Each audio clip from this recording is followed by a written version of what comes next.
Siapa yang dalam hatinya Allah dan Rasul cukup, maka Allah akan memberikannya kecukupan dari segala sesuatu. Gak ada harta, Allah kasih dia rasa cukup. Sakit, Allah kasih dia rasa cukup. Sendiri, Allah kasih dia rasa cukup. Yang membuat kita sengsara itu bukanlah kita kekurangan harta, bukanlah kita sendiri, bukan kita dalam keadaan susah atau banyak penyakit. Yang membuat kita sengsara itu hati kita tidak cukup merasa bahagia. Terlalu kecil ruangnya untuk kebahagiaan sehingga kita selalu merasa hampa. Sedangkan orang yang Allah cukupkan, mungkin dia adalah orang yang Allah uji dengan penyakit sekian belas tahun tidak sembuh seperti Nabi Ayub. Mungkin dia orang yang Allah uji dengan kehilangan orang-orang yang dia cintai seperti Nabi Yakub. Mungkin dia adalah orang yang diuji dengan harus meninggalkan orang yang paling dia cintai seperti Ibrahim. Tetapi Allah cukupkan hatinya dengan kebahagiaan. Hasbunallah. Tidak ada yang lebih berharga bagi kita daripada Allah. Maka siapapun yang memberikan hatinya lebih dulu kepada makhluk sebelum kepada Allah dan Rasul, siap-siaplah untuk sengsara dan kecewa. Berikan hati kita kepada Allah dan Rasul. Setelah itu Allah yang akan memberikan hati itu kepada orang yang paling layak untuk kita. Jadikan Allah dan Rasulullah itu cukup dalam hati kita. Setelah itu Allah akan mencukupkan segala kebutuhan kita. Masih ingat kisah kaum Ansor setelah perang Hunain?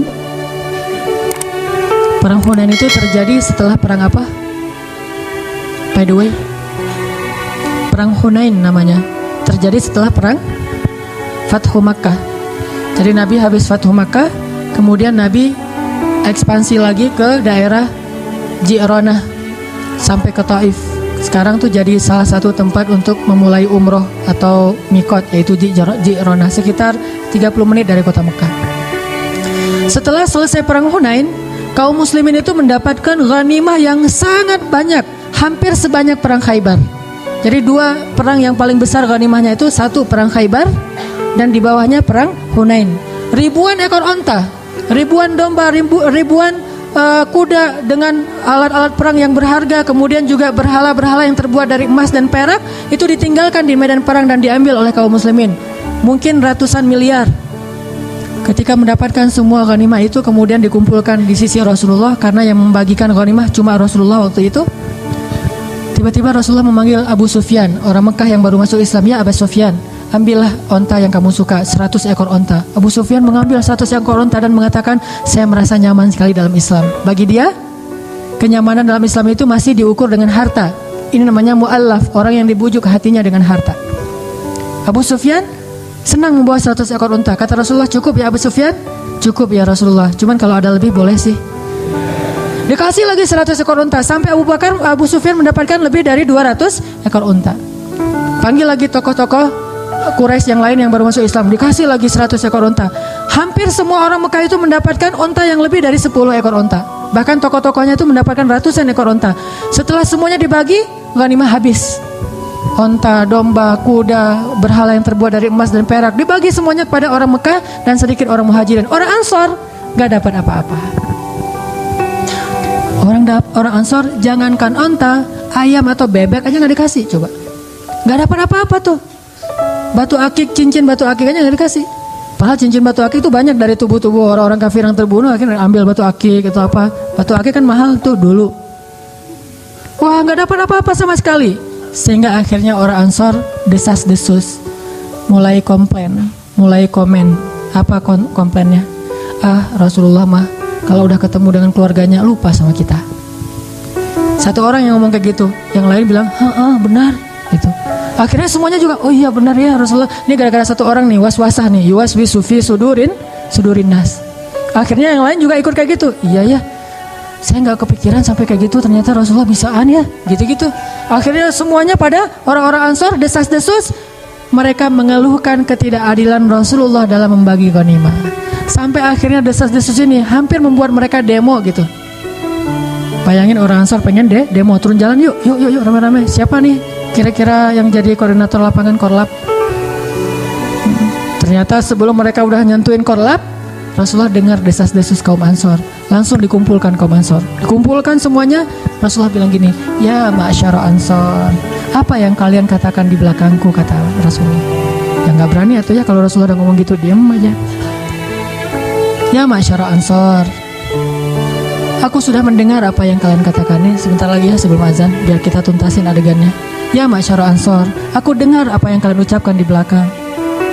Tapi wahai ma'syara Ansor, bukankah dulu kalian itu orang-orang yang kufur kepada Allah, lalu aku datang membawa iman kepada kalian? Bukankah dulu kalian bermusuh-musuhan saling membunuh, lalu aku mempersaudarakan kalian? Bukankah dulu kalian berada di tepi jurang neraka, lalu aku selamatkan kalian? Bukankah dulu kalian adalah orang-orang yang hampir saja celaka, lalu aku memberikan kepada kalian cahaya dari kegelapan? Ya ma'syara Ansor, apa yang kalian katakan di belakangku? Tiba-tiba salah satu dari lelaki Ansor berdiri dan mengatakan, ya Rasulullah, kami tahu jasamu betapa besar bagi kami ya Rasulullah. Tapi ya Rasul, bukankah dulu engkau terusir lalu kami terima engkau di kampung kami? Balas nih.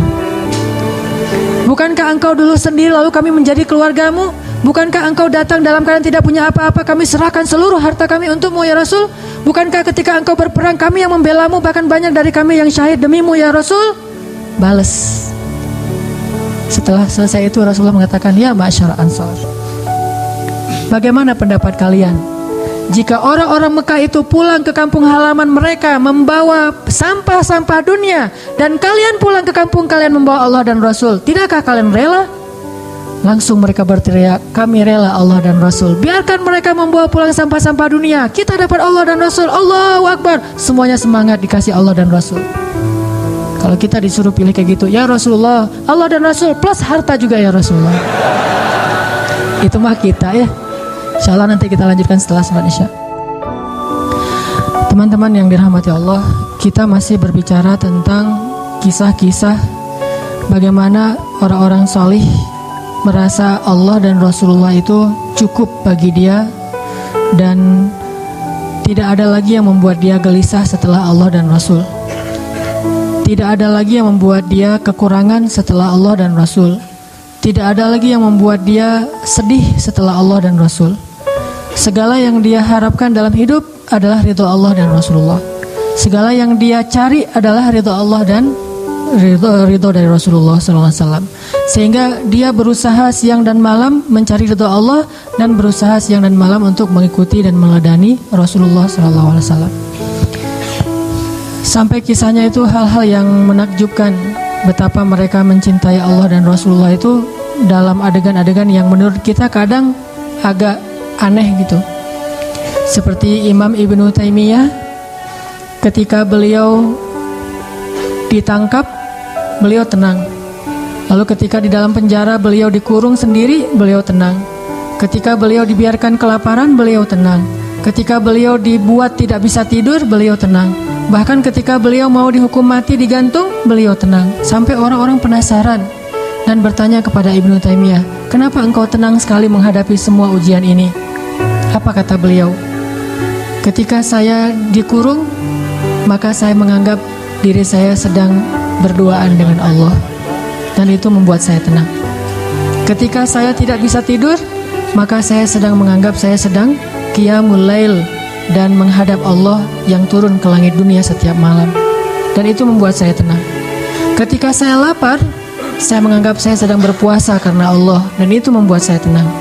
Dan kalau mereka mengancam saya untuk dibunuh, saya anggap saya mendapatkan keistimewaan syahid di jalan Allah, dan itu pun membuat saya tenang.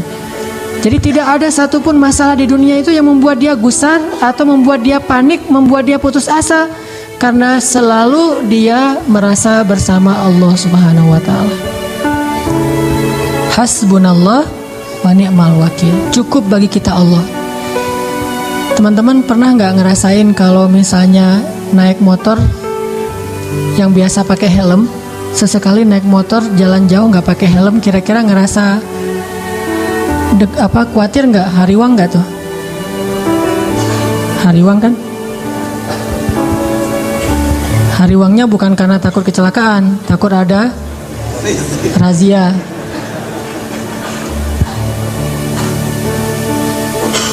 Terus ketika jalan pakai helm, helmnya tuh yang udah standar SNI misalnya, udah bagus, rasanya gimana? Merasa lebih tenang dengan pakai helm?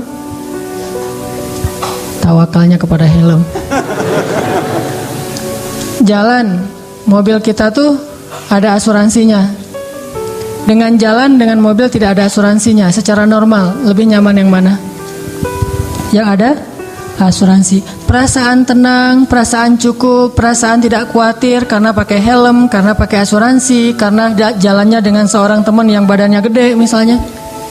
Jalan kita kemana gitu ya, ke tempat-tempat umum yang kadang-kadang kita nggak tahu ada orang macam-macam, tapi kita jalannya tuh bareng teman yang dia tuh sebutlah kolonel muda, pakai baju loreng, dia bawa pistol kemana-mana, jalan sama dia. Kita kan agak kebawa-bawa gaya-gaya dikit ya, soalnya ada teman. Begitu dia nggak ada, ciut langsung gitu. Kenapa bisa kayak gitu? Karena merasa tenang, cukup dengan ada orang-orang yang kita anggap bisa melindungi kita, dengan ada hal-hal yang bisa melindungi kita. Apakah kalau kita membaca doa ketika kita meninggalkan rumah, kita ngerasa tenang seperti pakai helm? Kalau belum baca doa, astagfirullah, ternyata saya belum baca doa. Subhanalladzi sakharana hadza. Pas sudah selesai baca doa, udah tenang nih. Nyetirnya tenang nih. Kenapa? Udah baca doa. Nyetirnya tenang. Kenapa? Karena udah tawakal sama Allah. Ninggalin keluarga tenang. Kenapa? Karena udah baca doa. Ya Allah, saya titipkan keluarga saya kepadamu. Engkau sebaik-baik penjaga. Udah pergi tenang. Walaupun kita agak-agak sering dengar berita buruk tentang kondisi di lingkungan kita, tapi begitu kita baca doa jadi tenang. Ala bidzikrillahi tatmainnul qulub. Itulah orang yang menjadikan Allah hasbi Allah. Terus kalau ada masalah diingatkan, tenang aja lah, kita serahin aja sama Allah. Oh iya ya, serahin sama Allah, gampang lah kalau kayak gitu mah. Udah ngelibatin Allah jadi tenang. Itu berarti hasbi Allah. Sehingga kalau ada masalah sedikit, udah serahin aja sama Allah. Ya udah, tenang. Udah antar Allah yang balas. Oh, sebaik-baik Allah sebaik-baik pembalas. Balasannya jauh lebih baik daripada balasan manusia. Tenang. Kenapa bisa merasa tenang? Karena di hatinya itu hasbi Allah, cukup Allah, dan yang lain itu nggak akan pernah memberi kecukupan buat kita kecuali Allah Subhanahu wa taala. Saya beberapa kali pernah misalnya harus pergi malam-malam. Bukan perjalanan saya yang saya khawatirkan, tapi keluarga yang saya tinggalkan. Ini gimana nih keadaan keluarga di lingkungan yang mungkin beberapa tetangga pernah kemalingan misalnya, dan tidak ada laki-laki di rumah. Saya pergi, atau namanya walaupun ada laki-laki juga, namanya perampok mungkin rame-rame, atau habis kejadian, ada rasa khawatir kan? Tapi saya harus pergi malam-malam karena ada acara qiyamul lail atau acara itikaf. Begitu keluar dari rumah, bismillahirrahmanirrahim, la haula wala quwata illa billah, subhanalladzi sakharana hadza, sampai kalimat ya Allah, aku engkau anta sahibu fis safar wal khalifatu lil ahl fil ahl. Engkau teman dalam perjalanan dan penjaga untuk keluarga yang saya tinggalkan. Itu jadi tenang. Kalau kita merasa dizalimi oleh orang lain, kita berdoa, ya Allah, beri saya ganti yang lebih baik. Tenang. Pokoknya kalau udah melibatkan Allah jadi tenang gitu. Ala bidzikrillahi tatmainnul qulub. Itu baru namanya hasbi Allah. Dan Allah bilang, ana inda dhanni 'abdi bi. Aku tergantung prasangka hambaku kepadaku. Kalau kita berprasangka baik kepada Allah, Allah seperti yang kita persangkakan. Apalagi sih yang membuat kita khawatir setelah Allah?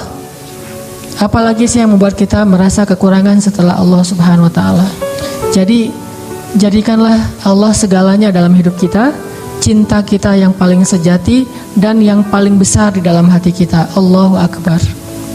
Kenapa demikian? Kenapa Allah harusnya yang paling kita cintai dalam hidup kita, kemudian Rasulullah SAW, baru yang lain-lain. Yang lain mah yang kesekian lah. Termasuk keluarga kita, termasuk anak kita, termasuk istri dan suami kita, termasuk orang tua kita, harta kita. Itu mah yang kesekian. Nomor satu Allah dan Rasul. Kenapa? Karena tidak ada yang lebih mencintai kita seperti cinta Allah Subhanahu wa taala kepada hambanya. Dan setelah itu tidak ada yang mencintai kita seperti cintanya Rasulullah SAW kepada umatnya. Tahu gimana cinta Rasulullah kepada kita? Salah satu di antara cinta Rasulullah kepada kita yang gak bisa digantikan oleh siapapun, termasuk oleh orang tua kita. Ayah ibu kita gak bisa mencintai kita seperti cinta Rasulullah. Pasangan kita yang katanya sehidup semati gak bisa mencintai kita seperti cintanya Rasulullah. Gimana cintanya Rasulullah?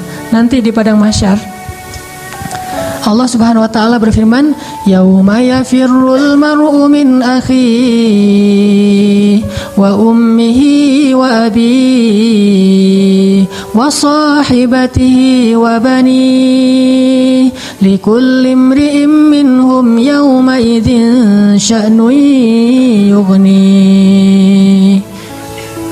Hari ketika seorang ayah lari dari anaknya, seorang suami lari dari istrinya, istri lari dari suaminya, anak lari dari orang tuanya, pasangan lari dari pasangannya, sahabat lari dari sahabatnya. Likulli imri'in yauma idzin, pada hari itu semua orang sya'nun yughni, sibuk ngurus diri sendiri, kecuali satu orang. Semua orang, Nabi Adam, Nabi Nuh, Nabi semua anbiya dan semua manusia pada hari itu yauma idzin sya'nun yughni, likulli imri'in minhum yauma idzin sya'nun yughni. Semuanya sibuk dengan diri sendiri. Udah lupa tuh, kita dikuburin satu liang lahat dengan pasangan sejati kita, tapi pas kita bangkit kita nggak akan lihat ke sebelah kanan kiri kita. Dia juga nggak usah kegeeran, dia juga akan ngeliat kita kok. Saya nggak akan lihat dia, tapi dia pasti ngelihat saya nih. Nggak usah GR. Di hari akhirat itu nggak perlu GR, karena dia juga nggak bakalan lihat, nggak akan ingat sama kita tuh. Kita lihat, misalnya kita manggil dia panggilan kesayangan kita, Beb, say gitu ya, say, gini panggil dia pergi aja tuh. Kenapa nih orang pergi? Jangan-jangan dia udah lupa ingatannya, belum balik, soalnya udah kelamaan tidur di dalam kubur gitu misalnya. Nah, likulli imri'in yauma idzin sya'nun yughni, nggak peduli, dia ngelihat kita. Dia tahu ini suami saya nih, dia tahu ini anak saya nih, dia tahu ini orang tua saya, dia tahu bahwa dia adalah kekasih kita adalah kekasihnya. Dia tahu, tetapi saking takutnya dia terhadap dirinya dan saking dia mementingkan dirinya, pada hari itu dia nggak peduli dengan kita. Bahkan nauzubillah, kalau kekasihnya di sebelah diseret oleh malaikat, dia nggak akan nolong kita dia mah. Dia yang penting selamat. Saya udah selamat. Kekasihnya ya terserah. Nanti kalau dia udah beres, baru nanti dia itu juga. Nggak semua orang bisa seperti itu. Tapi Rasulullah satu-satunya orang yang pada hari itu yang sangat sibuk mondar mandir, sibuknya luar biasa, cuma satu orang, Muhammad Sallallahu Alaihi Wasallam. Itu sibuk banget. Gimana sibuknya Rasulullah? Ketika lagi di padang mahsyar, Rasulullah langsung mencari mana umatku. Dia cari, siapa kamu? Umat Muhammad. Sini. Siapa kamu? Umat Muhammad. Kumpulin semuanya umatnya. Kemudian Nabi sujud kepada Allah dengan sujud yang sangat lama. Sampai Allah mengatakan, ya Muhammad, bangkitlah dari sujudmu. Sal tu'tah, minta akan saya beri. Bangkit dari sujudmu. Ya Allah, saya tidak akan bangkit dari sujud saya sebelum saya mendapatkan apa yang engkau janjikan. Wahai Muhammad, minta. Ya Allah, berikan saya kesempatan untuk memberi minum kepada umat-umat saya. Mereka kehausan ya Allah, kasihan mereka di bawah terik matahari. Akhirnya Allah mengatakan, ya Muhammad, ini telaga Al-Kautsar, beri minum kepada umatmu. Panggil, wahai umatku. Sampai Rasulullah ditanya oleh Fatimah, ya ayah, nanti di padang mahsyar kalau saya pengen ketemu ayah, ketemu di mana? Wahai Fatimah, sesungguhnya aku ada di telaga Kautsar dan memberi minum kepada setiap umatku. Datanglah ke telaga Kautsar. Rasulullah padahal dijamin masuk surga, surganya Firdaus. Ngapain tuh capek-capek ngurus kita, pergi aja ke surga Firdaus menikmati hidup. Tapi beliau nggak rela, ditampakkan ke hadapan beliau, ini Firdaus, ini surgamu wahai Muhammad. Nabi Muhammad nggak akan tersenyum sedikit pun. Beliau nanya, umatku di mana ya Allah? Ini Firdaus, umatku di mana ya Allah? Mereka di padang mahsyar, langsung balik lagi keluar dari surga. Coba keluar dari surga, cari, terus memberikan minum satu persatu. Bahagia banget ketemu umatnya tuh kayak ketemu kekasih lama, kasih minum. Kasih minum. Setelah minum satu teguk, kita nggak akan haus lagi selama-lamanya. Ketika seorang ayah, ibu, kekasih meninggalkan kita, Rasulullah mencari kita. Di mana fulan?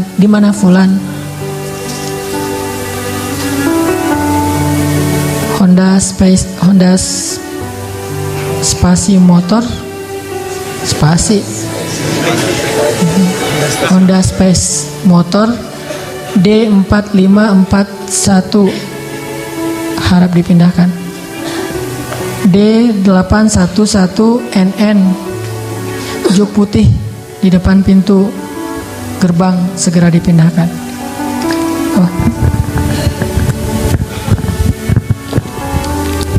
Cek. Tadi sampai di mana? Sampai spasi. Coba aja nih. Apa? Oh ya, sampai Telaga Kausar. Rasulullah SAW ya.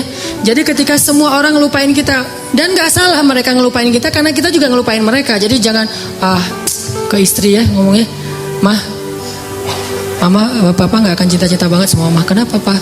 Nanti Mama pasti akan ngelupain Papa. Enggak kok Pak, gak akan lupa. Lupa. Kapan Pak? Nanti di akhirat. Oh iya, Papa juga gitu kan? Iya sih. Di situ emang semua orang saling melupakan, dan saling melupakan itu bukan karena Allah mencabut memori dan ingatan kita, karena memang kita mementingkan diri sendiri kecuali Rasulullah SAW. Di mana umatku ya Allah? Kasih minum satu-satu. Setelah dikasih minum, Rasulullah SAW sujud lagi. Ya Muhammad, kenapa engkau sujud? Sujudnya lama banget sambil menangis di hadapan Allah. Ya Rabbi, ya Rabbi, ya Rabbi. Terus Allah mengatakan, bangun ya Muhammad, aku berikan apa yang kau minta. Ya Allah, selamatkanlah umatku dari Sirat. Langsung Nabi meminta kepada Allah kayak gitu, kata Allah, maka tunggulah mereka di ujung Sirat. Nabi menunggu kita di ujung Sirat sambil mengatakan, Allahumma salim salim, Allahumma salim salim. Ya Allah selamatkan, ya Allah selamatkan. Maka yang amalnya banyak dia lewat. Ada juga yang jatuh ke dalam neraka. Rasulullah ketika tahu umatnya masih banyak yang di dalam neraka, langsung sujud lagi di hadapan Allah. Sujud yang sangat lama. Allah mengatakan, ya Muhammad, bangkitlah dari sujudmu, apa yang kau inginkan? Ya Allah, selamatkanlah seseorang dari api neraka yang di dalam hatinya ada iman walaupun sekecil biji kurma. Akhirnya kata Allah, selamatkan mereka yang ada iman sekecil biji kurma di dalam neraka. Nabi langsung pergi ke pintu neraka mencari umatnya. Wahai malaikat, cari umat saya yang ada iman sekecil biji kurma dan selamatkan mereka. Dikeluarin. Ketika ketemu dengan Rasulullah, mereka dalam keadaan habis disiksa luar biasa. Wajah mereka, tubuh mereka rusak parah. Rasulullah melihat mereka dengan air mata, kasihan, memeluk mereka, dipersilakan masuk ke surga. Setelah selesai udah gak ada lagi, malaikat udah gak ada lagi. Balik lagi ke hadapan arasy Allah. Di bawah arasy Allah, Nabi sujud lagi yang lama. Dalam sujud lama itu kemudian Nabi menangis. Allah berkata, ya Muhammad, kenapa menangis? Ya Allah, selamatkanlah umat saya dari api neraka yang mereka di dalam hatinya ada iman sekecil biji jagung. Sekecil jagung. Kata Allah, aku izinkan. Akhirnya Nabi Muhammad lari lagi ke neraka. Wahai malaikat, keluarkan yang ada iman sekecil jagung. Keluar lagi sekian ribu, sekian juta umat Nabi Muhammad. Udah selesai semua, udah gak ada sisa. Balik lagi di bawah arasy Allah, sujud lagi yang lama, nangis lagi sepanjang waktu yang cukup lama. Sampai Allah bertanya, ya Muhammad, bangkit. Apa yang kau inginkan ya Allah? Keluarkanlah umatku yang di dalam neraka, yang di dalam hatinya ada iman sekecil biji sawi, zarrah. Kata Allah, aku izinkan. Lari lagi ke neraka, selamatin lagi. Balik lagi, sujud lagi, ya Allah. Kata Allah, ya Muhammad, apa lagi ya Muhammad? Bukankah aku sudah menyelamatkan banyak dari umatmu? Ya Allah, demi kasih sayang yang engkau miliki, selamatkanlah umatku yang mereka tidak punya amal kecuali hanya mengatakan la ilaha illallah. Kata Allah, aku izinkan. Nabi Muhammad kemudian lari ke neraka menyelamatkan kita dengan seizin Allah. Makanya Nabi mengatakan, katakan la ilaha illallah, baru aku bisa menyelamatkan kalian. Ketika pamannya mau meninggal, apa kata Nabi?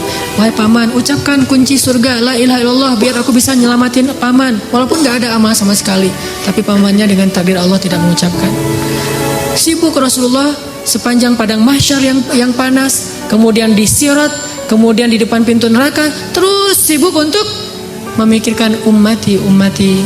Ya Rabbi, kaifa ummati? Gimana umatku ya Allah? Rasulullah hanya membukakan pintu surga untuk kita, tapi beliau tidak masuk surga. Kita yang disuruh masuk surga, beliau keluar lagi, sibuk lagi dengan yang lain. Kita yang difikirkan oleh Rasulullah SAW. Apakah orang tua kita bisa melakukan itu nanti di akhirat? Tidak. Cinta yang paling besar dari Rasulullah. Nggak lupa sama kita, kenal juga enggak. Bahkan kita berselawat kepada beliau aja males. Beliau tidak menyelamatkan, ya Allah selamatin aja orang yang berselawat kepada saya. Yang nggak mau selawat nggak usah. Enggak. Yang ada iman sekecil zarrah, yang ada iman sekecil jagung, yang ada iman sekecil biji kurma, gak masalah, yang penting umatku ya Allah, selamatkan mereka. Sampai pernah orang kalau sakaratul maut itu kan sakitnya luar biasa ya. Dan kita tahu adegan sakaratul maut Rasulullah, apa yang beliau panggil? Ummati, umatku. Ketika beliau haji wada, apa yang beliau ucapkan? Sampaikan apa yang kalian dengar ini kepada umatku yang tidak mendengar, kepada kaum muslimin yang tidak mendengar. Akhirnya riwayat itu sampai kepada kita. Terus mikirin kita, hingga suatu hari Nabi lagi duduk bersama sahabat. Nabi bilang gini, wahai para sahabat, tahukah kalian siapa manusia yang paling dicintai oleh Allah dan aku juga mencintainya? Kata para sahabat, para nabi ya Rasul. Kata Rasul, kalau para nabi wajar dicintai oleh Allah, mereka itu adalah utusan-utusan Allah. Mereka dapat wahyu dari Allah. Mereka langsung berbicara dengan Allah seperti Musa, wajar dicintai oleh Allah. Tapi bukan itu maksud saya. Oh, kalau gitu para sahabat-sahabat Nabi seperti kami ya Rasul. Kalau kalian bertemu dengan aku, wajar jika Allah mencintai kalian, wajar jika aku mencintai kalian karena kalian bertemu dengan aku. Dan kalian menjadi orang-orang yang langsung melihat mukjizatku. Tapi ada yang lebih dicintai oleh Allah daripada kalian. Siapa ya Rasulullah? Mereka adalah umatku yang datang setelah kalian. Mereka tidak pernah melihat aku, tetapi mereka beriman kepadaku dan mencintaiku, mengikuti sunnahku. Aku rindu kepada mereka. Kalian adalah sahabat-sahabatku, tapi mereka adalah keluargaku, kata Rasulullah SAW. Kita ini dianggap keluarga Rasul, Ahlul Bait loh. Bukan kita yang ngaku-ngaku Rasulullah keluarga kita. Itu mah wajar banget, orang kita orang biasa, Rasulullah orang luar biasa. Tapi Rasulullah ngaku kita sebagai keluarganya. Padahal Rasulullah tahu nggak semua dari kita itu setia kepada beliau. Yang marah ketika nama beliau dicoreng, yang marah ketika tentang beliau itu diselewengkan, yang marah ketika beliau dihina. Gak semua dari kita punya kesetiaan yang besar kepada beliau, tapi beliau menganggap kita keluarganya. Beliau rela menghabiskan hidupnya dalam kesusahan demi supaya hidayah ini sampai kepada kita. Siapa sih yang mau susah payah untuk kita kalau bukan karena mencintai kita? Siang malam hartanya habis, dihina, dicela, diusir dari kampung halamannya. Apa yang beliau harapkan? Supaya hidayah ini sampai kepada seluruh manusia. Itu yang paling beliau harapkan.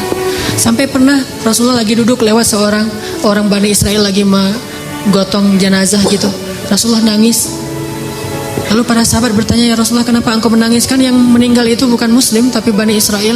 Kata Rasulullah, saya menangis karena saya belum sempat mendakwahi dia sehingga dia mati dalam keadaan kufur. Saking cintanya Rasulullah kepada umatnya. Dan bahkan dengan seizin Allah, Rasulullah SAW sering berdoa untuk kita. Di antara doa-doa yang sering beliau ucapkan di malam hari ketika beliau tahajud. Beliau kalau tahajud itu bukan ngedoain diri sendiri, Allah masukkan saya ke surga, bukan. Justru itu Allah menjaminkan itu kepada beliau karena beliau sering mendoakan kita. Ya Allah umatku di Palestina, ya Allah umatku di Syam, ya Allah umatku di Yaman dan yang mengikuti arah Yaman dan seterusnya sampai ke kita. Semuanya didoakan di dalam solat malamnya Rasulullah SAW. Sehingga akhirnya hidayah ini sampai kepada kita. Ini baru Rasulullah, belum lagi cinta Allah kepada kita.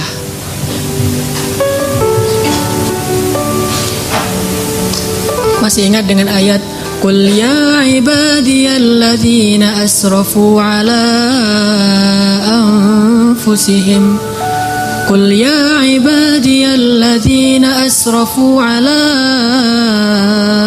anfusihim La taqnatu min rahmatillah. Allah berfirman kepada orang-orang yang banyak dosa seperti kita, yang pernah berzina, yang pernah minum khamar, yang mungkin pernah membunuh, yang pernah makan riba, yang pernah mengambil hak orang lain secara tidak benar, yang pernah melakukan dosa diam-diam, yang pernah ragu sama Allah, yang pernah diam-diam menuduh Allah dengan tuduhan-tuduhan yang gak pantas kepada Allah, yang banyak dosa, yang kotor, hina, dina. Allah bilang, ya ibadi, hambaku, gitu. Lembutnya panggilan Allah kepada kita. Allah gak mengenal, wahai manusia, wahai pendosa, wahai orang yang hina. Enggak, Allah bilang, Qul ya ibadiyalladzina asrafu ala anfusihim. Bilang kepada hamba-hambaku yang banyak dosa. Tapi Allah gak bilang yang banyak dosa, yang melampaui batas terhadap dirinya. Lembut sekali bahasa Allah. Udah banyak dosa, Allah masih memanggil kita hamba. Sama kayak seorang ibu, anaknya udah durhaka siang malam kepada ibunya, ibunya masih memanggil kepada anaknya, anakku, gitu. Gak marah sama sekali. Bahkan ketika kita melakukan dosa, diam-diam di malam hari, tidak ada yang melihat kecuali Allah, kemudian cuma satu malaikat yang mencatat. Allah Subhanahu wa ta'ala berbisik kepada malaikat itu, jangan catat dulu, mungkin besok dia akan bertobat. Dan jangan kabarkan ini kepada malaikat yang lain. Allah kalau kita buat dosa diam-diam, Allah tutupi aib kita, nggak mau ngasih tahu kepada yang lain. Tapi begitu kita taubat, Allah langsung mengatakan, wahai para malaikat, lihat hambaku itu, dia bertaubat. Giliran kita beramal soleh, Allah umumkan. Giliran kita buat dosa, Allah diam aja. Allah ngelihat, Allah maha syahid, maha alim, maha khabir. Allah menyaksikan yang kita lakukan di malam hari. Allah ngelihat hambaku. Ketika Allah melihat hambaku, Allah kasihan sama kita. Kenapa engkau melakukan itu, wahai hambaku? Malaikat mau catat, wahai malaikat tunggu dulu ya, besok dia mau bertobat mungkin. Dan Allah nggak akan manggil, hei malaikat semuanya lihat nih hambaku lagi berbuat dosa. Enggak, ditutup ya aib kita. Besok ditunggu sehari. Oh malaikat, ya Allah nih udah besok nih. Tar dulu, tar malam mungkin dia tobat. Allah membuka pintu tobat untuk dosa siang hari di malam hari. Allah buka pintu tobat di malam hari untuk dosa di siang hari, dan membuka pintu tobat di siang hari untuk orang yang berdosa di malam hari. Oh tunggu nanti malam dia mungkin bertobat. Udah malam, ya Allah dia udah tidur, mungkin bentar lagi dia bangun. Gak bangun juga, 24 jam Allah nunggu kita. Gak boleh catat dulu. Hari pertama gak bertobat, gak datang kepada Allah. Tunggu nanti hari Jumat. Siapa tahu pas hari Jumat dia datang bertobat kepadaku. Allah tunggu di pintu masjid. Mana hambaku yang itu gak datang-datang.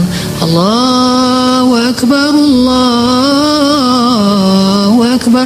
Kita masih sibuk di rumah, kita sibuk di pasar, kita sibuk bekerja, kita menunda-nunda, alasannya kita macet di jalan. Allah tunggu kita di masjid. Di mana? Di depan mihrab. Begitu imam mau naik ke atas mimbar, Allah, mana hambaku, kayak seorang yang mencari kekasihnya yang hilang. Gak datang juga, ya udah malaikat tunggu Jumat yang akan datang. Ya Allah, ini udah berapa puluh Jumat, tunggu Ramadan. Ya ayyuhalladzina amanu kutiba alaikumusiyam. Allah tunggu di langit dunia. Ini Ramadan, mudah-mudahan hambaku datang. Gak datang juga, Allah tunggu. Oh siapa tahu nanti dia akan datang kalau nanti dia sudah menikah. Udah nikah belum datang juga. Ya udah deh, wahai malaikat, kasihan nanti daripada hambaku nggak sadar, kasih dia sedikit masalah. Allah kasih masalah buat kita karena Allah pengen banget ngampunin dosa-dosa kita. Allah ngasih kita musibah karena Allah pengen banget ngelihat kita datang menangis, lalu Allah Subhanahu Wa Taala akan menyambut kita dengan kasih sayangnya. Halumu ilayya ya abdi, datang ke sini wahai hamba-hambaku, kasih masalah dikit. Nggak datang juga. Terus kata Allah, malaikat jangan catat dulu. Kenapa ya Allah? Siapa tahu nanti di akhir hayatnya dia balik kepadaku. Tunggu sama Allah tuh. Begitu kita sakit menjelang kematian kita, baru Allah ternyata ngelihat kita kayaknya nih udah ada perubahan. Tiba-tiba kita datang kepada Allah menyesal, ya Allah saya banyak dosa. Ini bentar lagi malaikat mau cabut nyawa kita. Tuh kan hambaku yang ini bertobat. Sini hambaku. Langsung diselamatin, langsung seolah-olah didekap, dipeluk oleh Allah. Dan malaikat yang mencatat tadi tidak jadi mencatat. Kata Allah, lihat wahai malaikat, hambaku ini bertobat. Jangan catat keburukan dia. Wahai seluruh malaikat, lihat hambaku ini sudah bertobat. Allah umumkan. Lalu Allah mendekap kita dengan kasih sayangnya. Allah mengampuni seluruh dosa-dosa kita. La ubali, kata Allah. Wahai hamba-hambaku, jika kalian datang kepadaku meminta ampun, padahal kalian memiliki dosa sebanyak langit dan bumi, akan aku ampunkan dosa kalian semuanya. Wala ubali, dan aku tidak peduli sebanyak apa dosa itu. Kalian datang kepadaku meminta ampun, walaupun kalian sekian puluh tahun berdosa kepadaku, aku ampuni. La ubali, aku tidak peduli berapa lama kalian berdosa kepadaku. Sejenak saja kalian bertobat, aku ampuni. Kurang apa coba? Dan bukan hanya menunggu. Ketika kita jauh dari Allah, kita nggak ingat sama Allah, kita kadang-kadang berkhianat kepada Allah, kita mengabaikan Allah Subhanahu Wa Taala. Sepanjang Allah menunggu, Allah juga terus membimbing kita. Kalau kita salah jalan, Allah kasih petunjuk. Dapat petunjuk nih, gimana petunjuknya? Gak sengaja tiba-tiba kita dapat nasihat dari orang soleh. Gak sengaja mendengar suatu ceramah yang kita banget. Nih penceramahnya kayak kenal saya nih. Kenapa bisa gitu? Allah yang buat demikian. Allah kasih kita jalan. Jadi ibaratnya ada orang yang sering kita sakitin, kita ledekin, kita hina, kita khianatin, kita sakitin. Tapi ketika kita salah jalan, dia bilang, nggak kesini jalannya, yang itu yang benar tuh, yang benar ini mas sesat, bahaya nih, kamu nanti bisa celaka. Masih nolongin kita kalau kita tersesat. Allah Subhanahu Wa Taala masih melindungi kita dari kecelakaan. Kalau bukan karena Allah sabar banget menunggu kita bertobat, pasti Allah sudah melaknat dan membinasakan kita sejak awal kita berbuat dosa. Tidakkah Allah cukup buat kita? Nikmat yang kita rasakan siang dan malam padahal kita nggak sholat. Coba, harusnya kalau nggak sholat itu langsung dibinasain ya. Tapi kita nggak sholat, Allah kasih nikmat. Jangan berpikir sekolah yang membuat kita sekarang itu bisa mengenal hak dan batil. Karena banyak orang yang sekolah tetapi tidak bisa membedakan hak dan batil.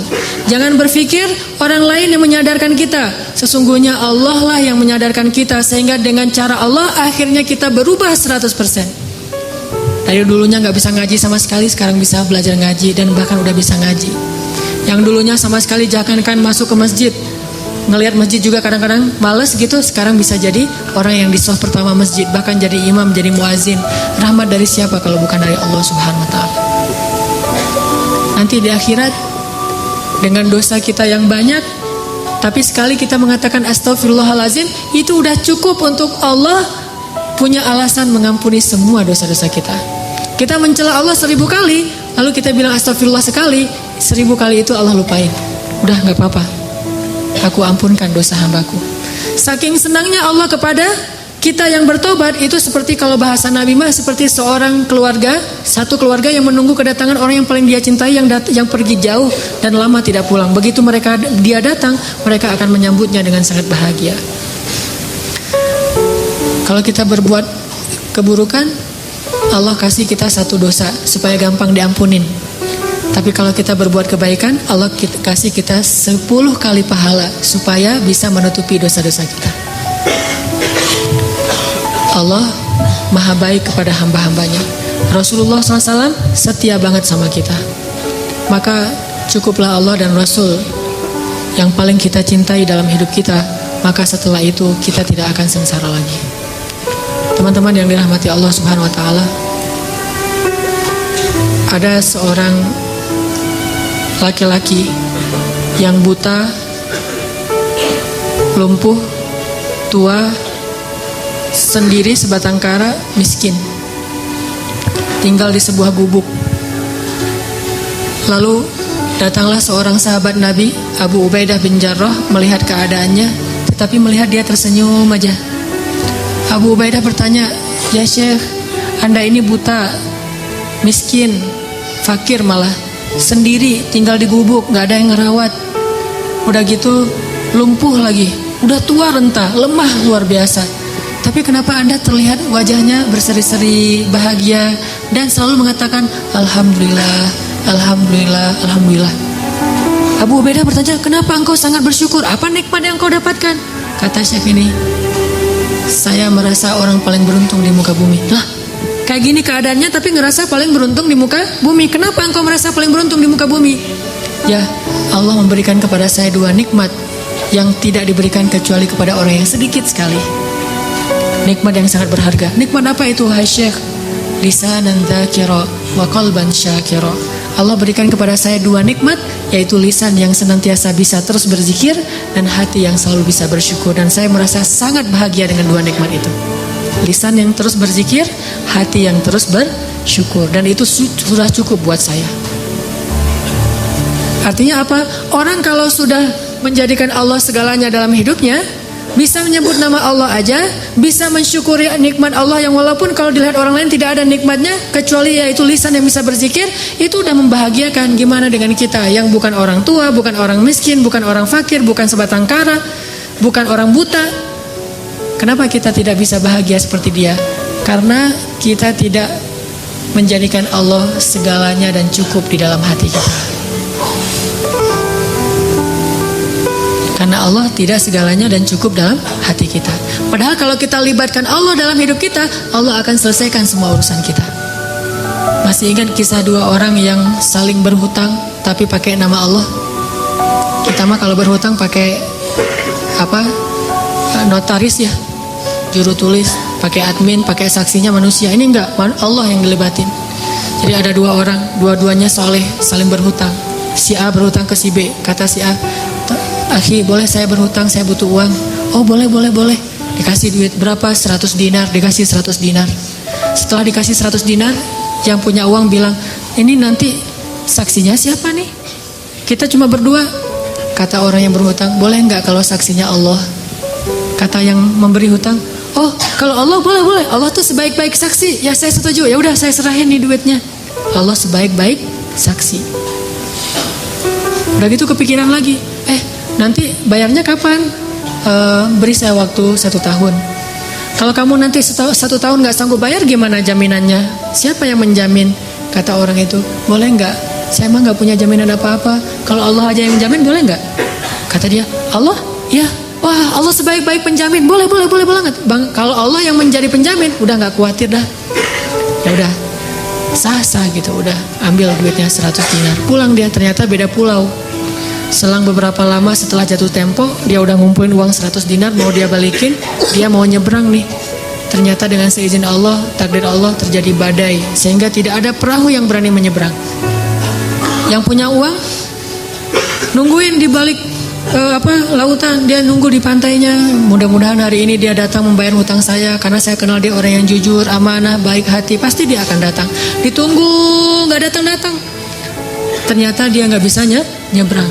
Tapi sebelum orang yang tadi mau nganterin duit itu pulang, karena dia sudah janji mau datang, dia paksain. Akhirnya uang itu dia taruh di dalam sebuah batang kayu, kemudian kayu itu dia hanyutkan ke dalam lautan sambil berkata, ya Allah, dulu ketika kami berhutang, dia bertanya siapa saksi?